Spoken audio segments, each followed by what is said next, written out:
Andy, welcome to the podcast. I see that you have your own podcast too. I was watching some episodes. It's super cute. I do it. Thank you. You're like an I've got to actual get professional back with it. to do it. Thank you. I try to be. The professionalism is not so much my in terms of production. The professionalism has nothing to do with me. Because people will leave comments and stuff on there sometimes, and they'll be like, "Oh, the audio, you should change like all that kind of stuff has nothing to do with me." Yeah. I'm like, I'll pass that information on. Yeah, like angles and stuff like that has to do with me because I get to obviously choose what angle I'm in. Yeah. But aside from that, it's kind of like the tech stuff has nothing to. Yeah, I mean, like I wish I could say the same, but I'm just like we're on a shoestring budget here, so it's like I am producer, editor, distributor. Wait a minute, you have shoestrings? I don't even have those. Yeah. You do that. On Velcro budget. I'm trying to think. When I think maybe the first episode I edited that I did, but then after that it wasn't. I didn't edit. I just always get someone else to edit. How do you you just find somebody on the internet to do it, or oh wow, huh? Well, if you need any help, let me know. I've gotten pretty good at Premiere Pro. It's always done through because I have somebody does the long form of it, and then I have somebody different do the short forms that are created for social media. Somebody else does those. Yeah, we got lucky with Riverside. They it uses AI to cut down clips that it thinks would be good. Mm-hmm. And because I used to spend an hour or two just making these little reels. And that 5 people would watch, and it was come on. So, but yeah. Anyways. Now I do it in 10 minutes on a Thursday morning. Yeah. But anyways, yeah. So the way we used to do it, obviously we do a kind of a cold open. So I'll cut some of this out and make it.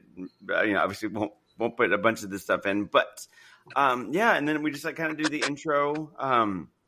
Just say the name of the show, say our names, and then introduce you. And if you wouldn't mind, give us just basically a rundown of who you are, what you do, what makes you you, and our viewers. Yeah, our viewers love that.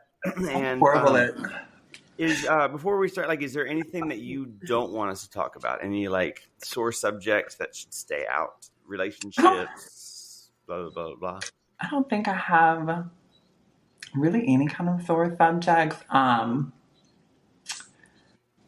it. I'm waiting for the day that some guest is absolutely do not talk about this. We don't talk about my feet.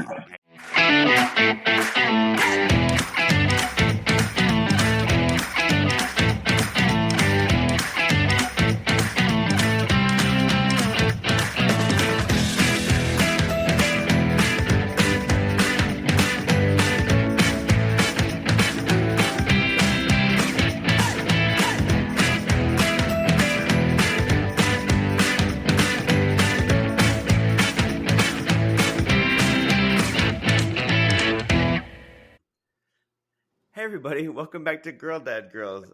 I'm your host, That QT Danny B. With me, we have the amazing Bree St. Marie. As always, sadly, Mika couldn't make it tonight because she had work stuff that came up. So we miss her, but and we wish her well on her work things. With us tonight, we have a special guest. Miss Andy Jaide is here with us, and we are so thankful for you to be here. Freaking gorgeous, y'all. Thank you for having me. My words already. Yeah. So Andy, tell us about yourself. So what all do you want to know? I'm 33. First grade. I'm from Atlanta, Georgia. Well, I'm not from Atlanta, Georgia. I live in Atlanta, Georgia. I'm originally from a small town in South Georgia.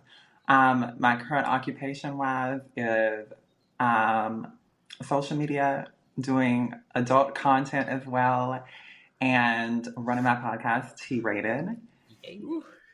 What else do you want to know? How has your transition? How has it been? Tell us your story. It's been wonderful. So I started my medical transition in 2019, Hell yeah. Get it, and girl.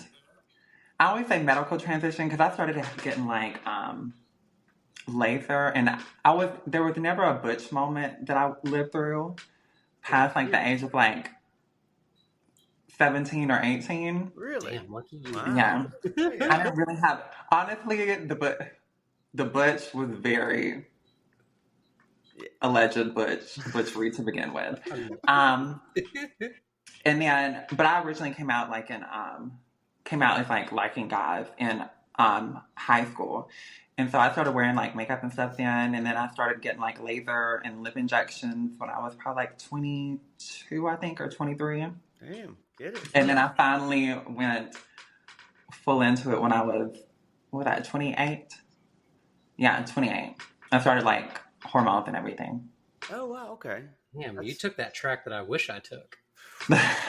But I wasn't about to come out in Texas in the 90s. Yeah. Virginia, even in the Well, I like went. in the aughts was, yeah. But no, Well, yeah. I think Bree and I both had like our kind of butch-ish moment. We were kind of.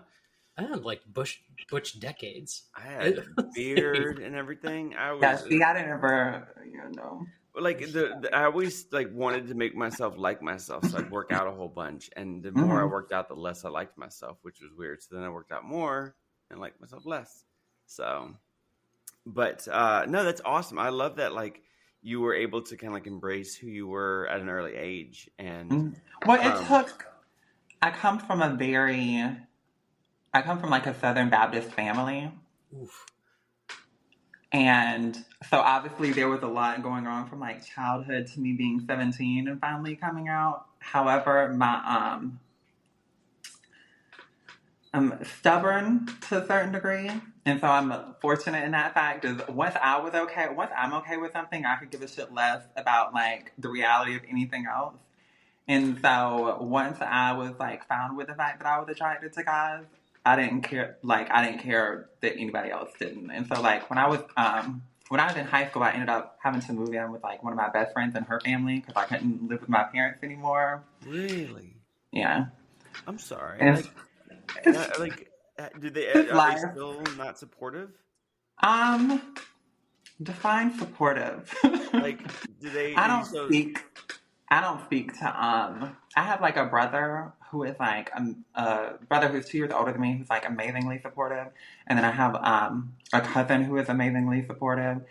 But outside of that, the majority of my family I don't really Like mom and dad collude with. are completely cut off.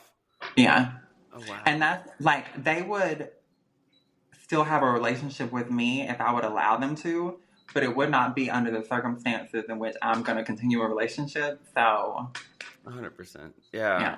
Yeah. So I It's so weird how like some people like the parents will like either get on board like this is my child and love them no matter what, or Mhm. like I can't imagine how a parent can look at their child and be like, like I can't love you anymore because you're not my idealized child. And it's Yeah. like, No, I have my mother literally told me that it doesn't matter how much she loves me, she's always gonna love God more. And so God said I'm going to hell, so isn't that cool. I'll isn't see you that there. the WWJD? And he's like, probably hate everybody. And it's like, no, like, um, I had this spiel the other day that I was like, Jesus is a trans man, and like, just I was like, you know what? I'm just gonna tell everybody Jesus is a trans man, and be like, prove me wrong, ding dongs. Like, well, I was thinking about him today, like in a different context. I'm not religious at all. I just randomly think about Jesus. But I was thinking about him, and the thing essentially where my thoughts ended up leading was thinking about him in terms of being like an alien, basically, or like what our concept of what an alien would be. yeah, I like This is like, huh? yeah. I like What do you mean? Like, as in like an actual Well, if from you like, think about, if he's supposed to be like half God, and like yeah, God doesn't live on the planet, yeah, then that would make him half alien. yeah. You yeah. get what I'm saying? Yeah. Mm-hmm. Hell yeah, Absolutely. Very absolutely. random thought. So Jesus is like a cone head. They dropped him off on Earth just to live a normal life. I love. I mean, because like honestly, everybody's got these like idealized visions of what like religion is, and nobody can really tell. Like, so it's fun to just kind of screw with them because it's like, Mm-hmm. no, actually, Jesus would, Jesus had 3 arms. Like, who knows? But yeah, I don't know.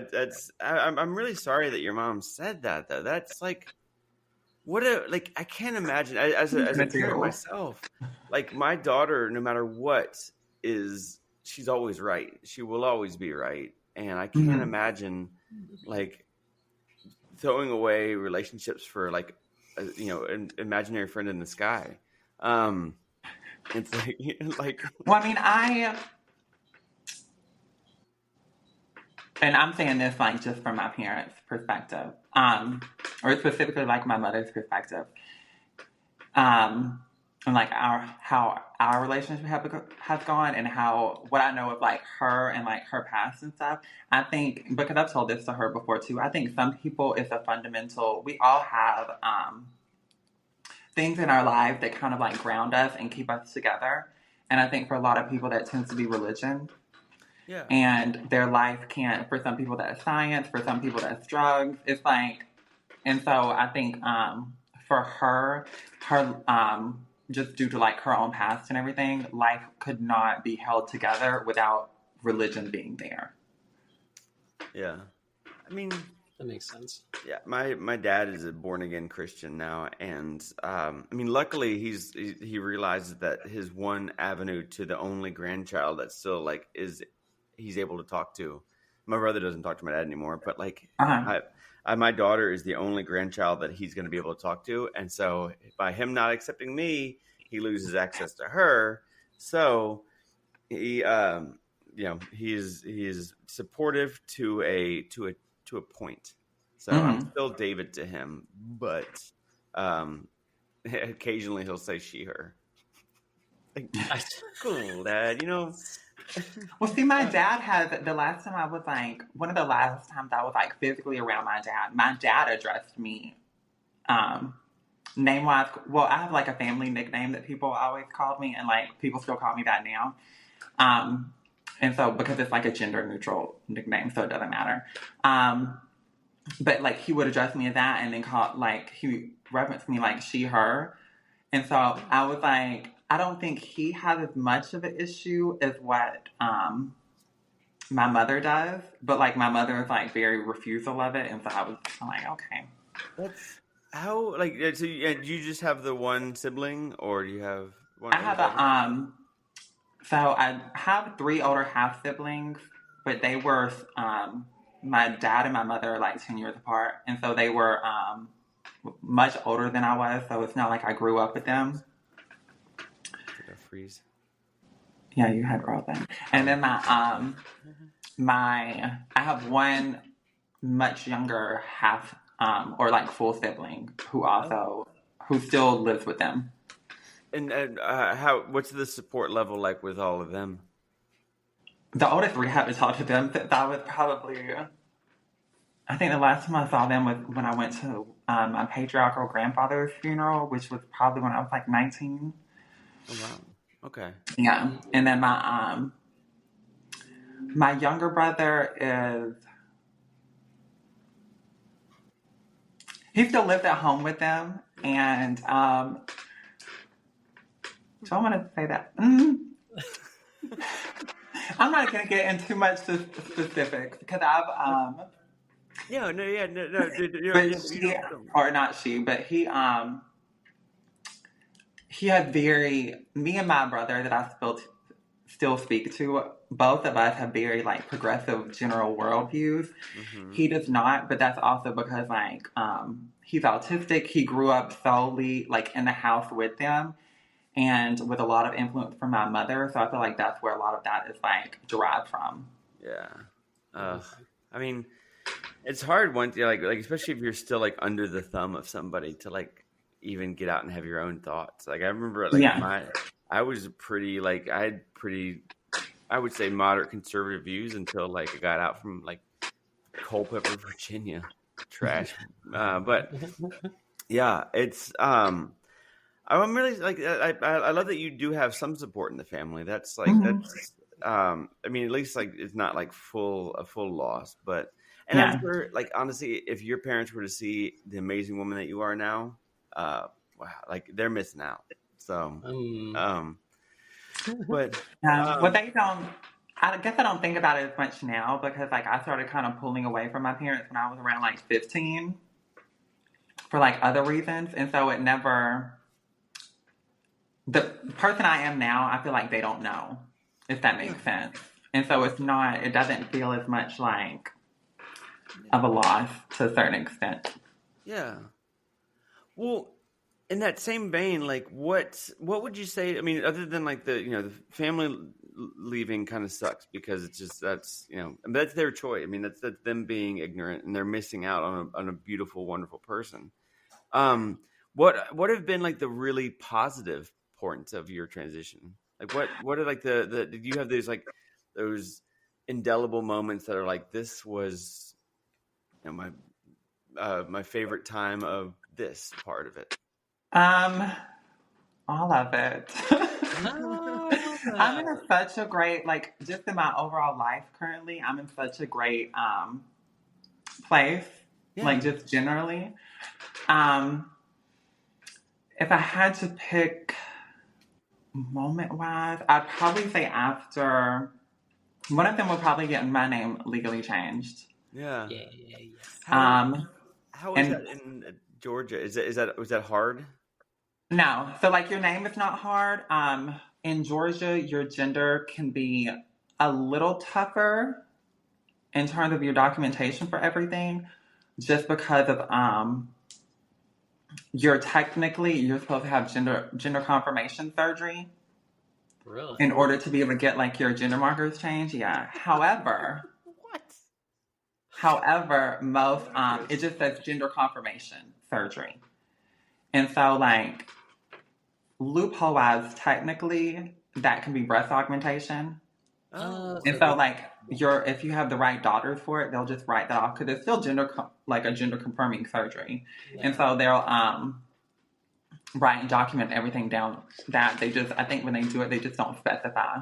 Yeah. I guess, I mean, could you almost even like constitute like Botox? Like if you got Botox in like a feminine area to feminize your face, like you'd be like, it's feminizing.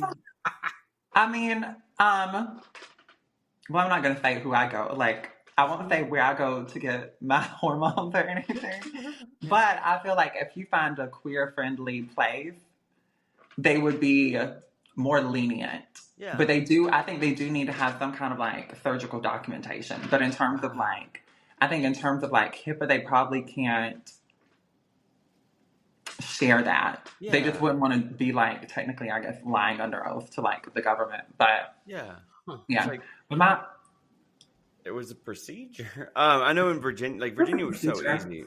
Virginia was just like you show up to the courthouse, you fill out paperwork, you say this is what I identify as. Here's my name, and my name change, and they're just like cool. And like 3 to 4 weeks, you'll get a notification. Like you'll get an email with your new paperwork, and a couple of weeks later, I got some paperwork that I took to the DMV and to the Social Security office, and David is no more.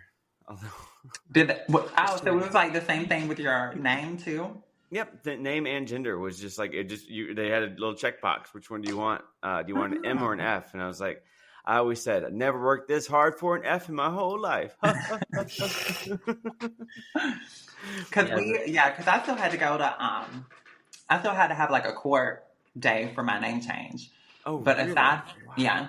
But my court experience was like I had a wonderful court experience because it ended up being done virtually because I got it done toward like the end of 2020. Oh, okay, yeah. And so it was done virtually anyway. And but they still put you like in a room with a whole bunch of people. And so when we got on the call, it was the judge was like visibly seemed like she was a very masculine lesbian. And so I was like, okay, this should go good. And so I'm just sitting there, and it's like they do one person, and then they do another person, and then another person for like, and all of them were for like parents like changing their kids' names after divorces or stuff like different things like that. And so it's just one person after another, and I'm like, are we gonna like get to me? Like, what is going on? And so everybody else is out of the has finished except for me. And so it's just me, the judge, and like her clerk or whatever, who's like on the screen or whatever. And she was like, "I'm so sorry you had to wait. I just always like to save these for last because I remember how special it was when my wife got to change hers." And I was like, "What the fuck is going on?" And so I was like, "Oh, this is so sweet." That's amazing. That's so cute. Like, it was a very, very wonderful experience. Because I was like, even though I'm in Atlanta, I'm still in Georgia. Yeah. And so I was like, please let this not be some fucking bullshit. Cute. And luckily it wasn't. I had a really good experience at the DMV. It took like 6 months to get that appointment. And when I got there, my appointment was at 2:30, and then they were running behind, and I made it to 4:45, and then the computers went down, and they started taking people's names to get like appointments again for 4 to 6 months down the line again. I was like, motherfucker. The lady walks up to me, and I'm like about to fucking cry on the spot. And she's like, "What are you here for?" I was like, "Name and gender marker change." She goes, "Oh my God, come to the back with me. We have one working computer in the back that we're not telling anybody about. We're doing this today." Aww. Like, "Oh, you beautiful lady." And it was like an old lesbian woman too. See, us lesbians just helping the world go round. You know, Oh, yeah, absolutely. It makes everything better. Lesbians do. Okay, so we have a lot of egg cracks that like to watch the podcast, and we like to get like some like pitfalls that you could avoid. Like, what are some areas that you would say like you would caution people against, or things that like you is some new trans girl comes up and's like, "Give me your words of wisdom." Point me in a direction, please. Yeah. Oh my God, I would have a whole bunch of them. The one I've been thinking about most recently would probably be to, I understand it's not for, or works for everybody, but to at least try to go on, not just estrogen, but progesterone for like 2 years prior to getting breast augmentation. Wow. You're like, yeah. Oh no. Look, you didn't do that. I did, and I don't need breast aug. See, so prior to, like I said earlier, I do like adult content, and that kind of played into it. But prior to me, when I had because I had breast augmentation done, but before I had it done, I already had like a C cup. Mm-hmm. And so I went in and had a very small implant put in there, like basically about as small of an implant as you can get. Like a 50cc? Huh? Like no, they're like I think they're like 300cc. Like they're very, like for my general frame and everything, they're like the implant itself is very conservative, especially compared to what a lot of bitches get. But then I waited. But then the thing was I had only done estrogen up to that point except for like 3 months. And then I did I started progesterone like 3 months before I got my breast augmentation done. And then started progesterone afterwards. And my boobs kept growing. Mm-hmm. And so like now they're around probably like a 36. I don't want to say like what the actual, because my measurement wise, they're very big, but the bras that I buy are like a 36 triple or like quadruple D. Motherfucker. And so it's like, I feel like my boobs aren't that big though, but like measurement wise they are. But so going from like a C cup to getting a small implant and then getting that, I kind of wish I hadn't have got my breasts done. Like I like my boobs, but I never really wanted like huge boobs. Shit. That's what I'm hoping for. Go on progesterone. That would be like first and foremost. I'm past year 2. Are we past year 2 yet? No. I'm almost 22 months. 22 months Okay. will be. Yeah, so 17. I'm 21 months. I'm at a C, and I really don't want them getting any bigger, but I feel them growing again. I'm like, chill. Yeah. I went I went full like going all the way. I did 3 surgeries in 30 days. At late Oh 2023. God. I did. It was orchiectomy on October 9th, Uh-huh. breast augmentation October 16th, and then FFS on November 8th. So, Lord, how did you get all of that together? Or so like like so close? I like the doctors all kind of had like their availability open up, and everybody's like, "Well, how'd you get your doctors to agree to like let you do all those?" And I was like, "I just didn't tell them. Like, I didn't tell any That is doctors." so dangerous. I Don't know. listen. That would be my egg. That would what I would always also tell eggs. Don't do what she did. No, I mean, Yeah. so Don't I lie had to your doctors like they're mistresses and shit. well, but so okay, so I got in this mentality. I was in Central Virginia when I started transitioning, and I thought everybody said, okay, 6 months to a year is when you'll start seeing like changes, and I Uh-huh. wanted some changes like immediately. So I just started. I stopped drinking as much. I started working out. Like basically, I did a 5K every day. It was my mantra. I like go Mhm. for a 5K run every day.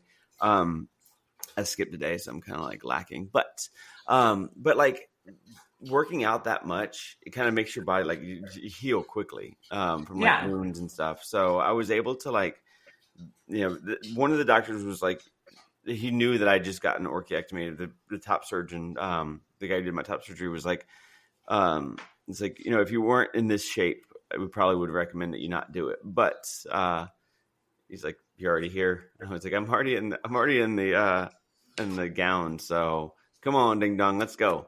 So That is crazy. yeah, But I feel like I did mine kind of close together, but not. But I will say, like surgery wise, if you're in good shape and like work out consistently, it does. yeah, Um, and then 100%. if you don't take pain medication afterwards, it speeds up your healing process. Yeah. Well, Yeah. that was like I had so much or like oxy, whatever whatever the stuff the pain meds they gave me. I had so much of that left over. Yeah, I just saved it all up and was like, I'm just take this for fun. So yeah. See, the first the first Go check. surgeries I ever had, I never took pain medication afterwards because yeah, people just say you heal quicker, and my whole thing was like, okay, well, I'll just heal quicker, and so I was just. But I never really had like a whole ton of pain though, yeah. just generally. Yeah, I think like orchiectomy, I was back to 100, like 0 out of 10 pain within like maybe 36 hours. Like it was Hmm. just like I'm good. Like Yeah. It took me the um, opposite. It was like 4 weeks. FFS took forever. That one sucked. I'm still healing from that. My nose is still giant. When'd you But have FFS? so Dr. Jeffrey Jumeli out in LA. Hmm. Oh He no, when? so what? A win? When? Oh, November 8th. Oh, okay, yeah. Well, you still have plenty of healing to do then. It was especially because I'm old too. So yeah. I'm supposed to have mine on the 18th next month, but I am in the middle of a really shitty appeal. Like they gave me pre-auth, and Hmm. then I pressed on because I was cleared to go. And then out of nowhere, they denied it, saying Oh, that for it was like through insurance. oh yeah. Oh. They came back and were like, oh no, never mind, this is cosmetic. I'm like, fuck you, cosmetic. It's like, you told me yes, so I went and got the CT scan. My parents already have airfare to come here for the, um, aftermath. And yeah, I'm supposed to get a solid yes or no on Monday or Tuesday. So I'm in limbo. we're crossing our fingers. Yeah. It's Cross our fingers. yeah. Nothing like getting your skull broke open. Oh yeah, exactly. It Yeah. is Bone scraped out and thrown in the trash. Mm-hmm. Wait, so Andy, have you done FFS? Yeah. I was about to say, it's like, there's no way your face is that perfect on like good. If you just had that just from hormones, I'm gonna go find a tall building and jump off of. You look fantastic. Thank you. I just don't talk. That's the one thing. I guess I should have said that beforehand. That I don't like. I don't mind telling people that I've had it done, but I just don't like super talk about it. Just because that was. I I can think touch it if you want. No, that's fine. Just because, when people look at pictures, especially old pictures compared to now, it's like they're gonna know. But I just don't ever publicly really talk about it because that was I talked about my other 2 surgeries very publicly. And so for me, that was something that was just so important to me that I just didn't ever really want to talk about it.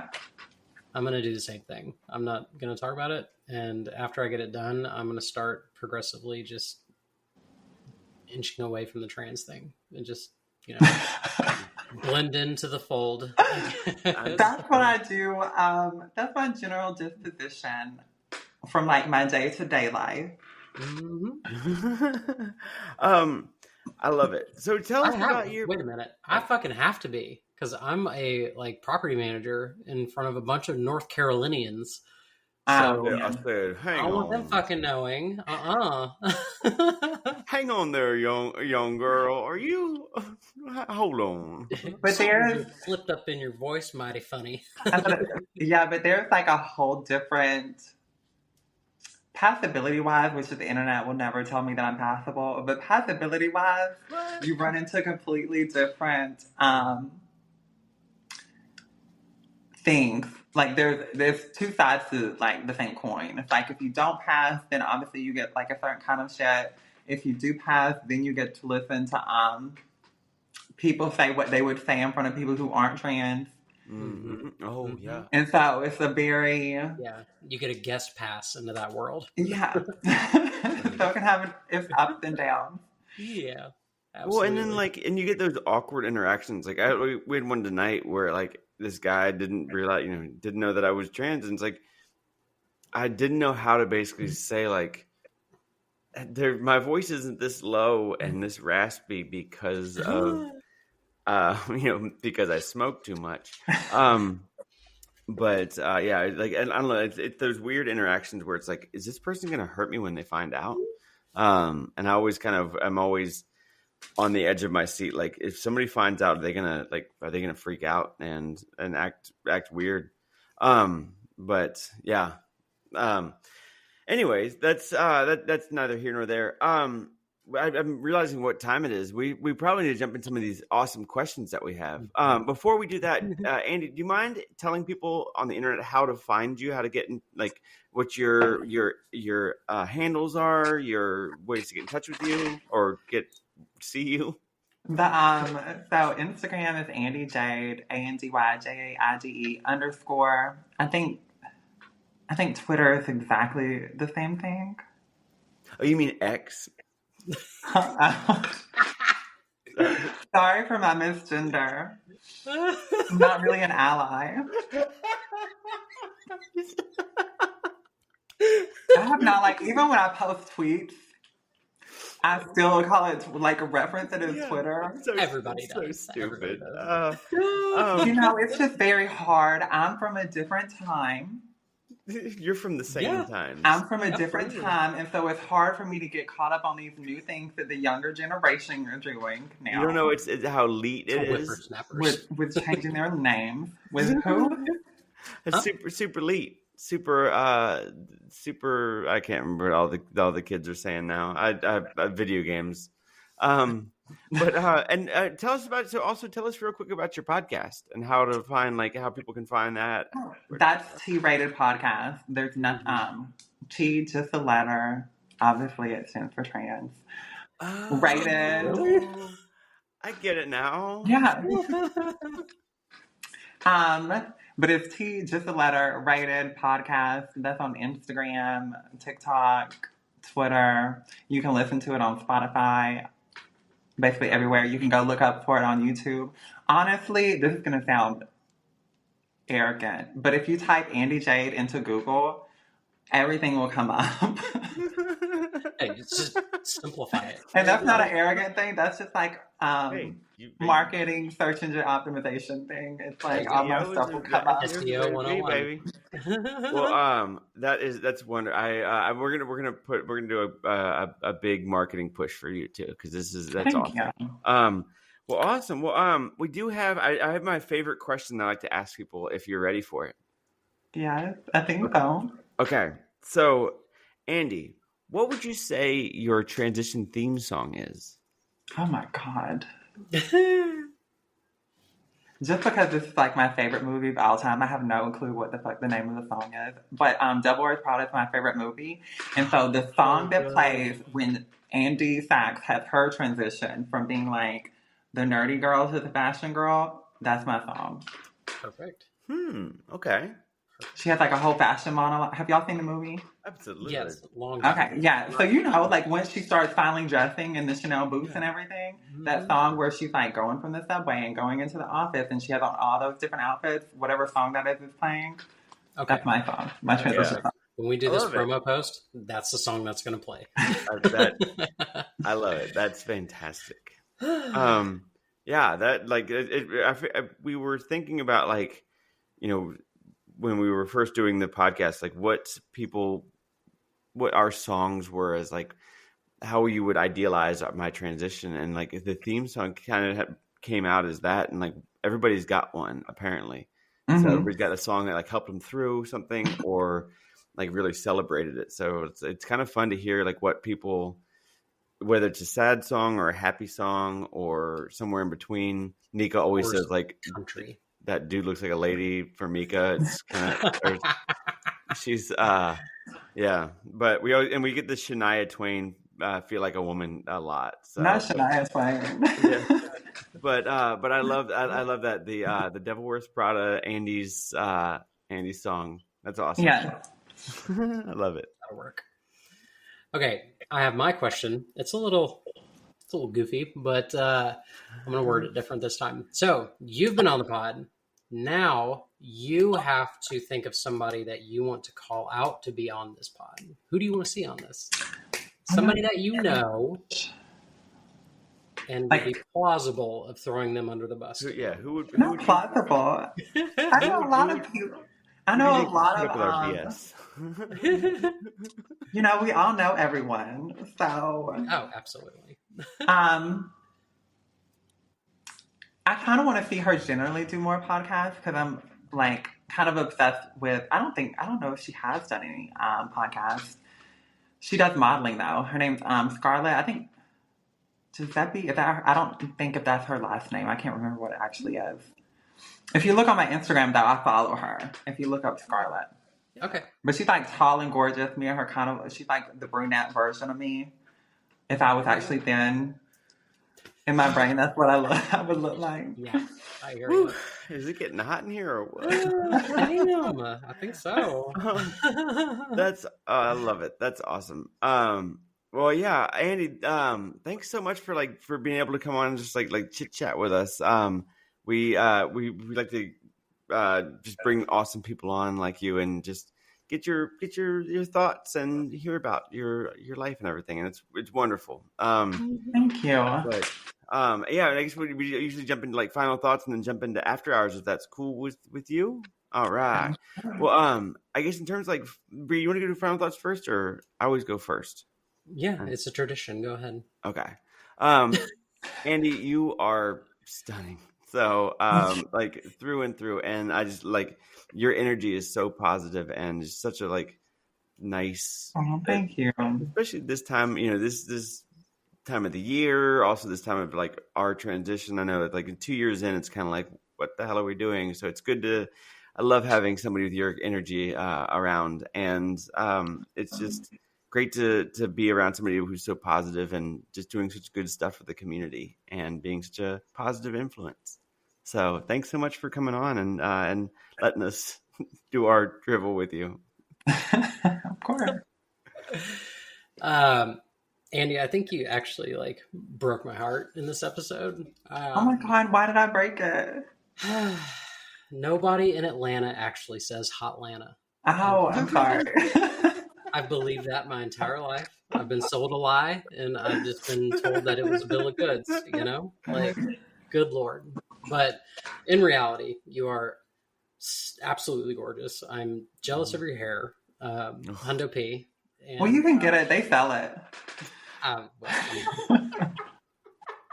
Okay. Not my actual hair. I just mean they're expensive. Wait, you sell bathwater too? Not actual hair. You can buy Like, oh, cool. Where's that website? But thank you for everything that you do. You're amazing, incredible. Yeah, love you. Thank you. Yeah. This is awesome. Thanks everybody for watching. I guess we'll for anybody who's part of our Patreon, we'll see you in the after hours. If not, you should subscribe to our Patreon because it's awesome, and we're gonna get to ask Andy some really fun, sexy questions. And but if you're not part of the after hours, this is where we're gonna leave you. Sadly, sad face. But hopefully, we'll see everybody in the after hours. And Andy, once again, thank you so much for coming on. You're just a ray of sunshine and like just such a positive influence. So I love it. But awesome. Well, we'll see everybody in the after hours, and otherwise we'll see you next week. But bye, everybody. Bye. This has been a production of Girl Dad Girls Podcast. Check out new episodes every Thursday. If you are interested in knowing more, please email info@girldadgirls.com or find us on Instagram @girldadgirls. Don't forget to like, comment, and subscribe.